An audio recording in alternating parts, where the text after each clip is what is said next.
جوانانی که توانستند با هدف خدمت به کشور زیبا و مردم عزیز آن وارد یکی از صنعت‌های پرکاربرد و مهم شوند. صنعتی که در قسمت بهبود صحت بیماران و شفایابی بیماران در کشور نقش بسیار مهمی دارد.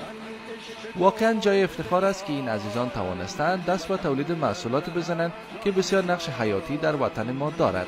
صنعتی که این جوانان با همت در آن وارد شده‌اند یکی از صنایع مورد ضرورت در همه کشورهای جهان می باشد. کیفیت در اولویت ماست، کیفیت مسئولیت ماست. تک تک از پرسنلی که کار میکنه هر کدامش مسئول است که کوالیتی و یا کیفیت را مد نظر بگیره.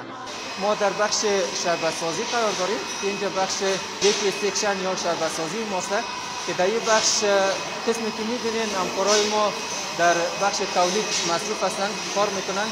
ظرفیت تولیدی ما بیشتر از 5000 بوتل بر ساعت ما ظرفیت تولیدی ماشین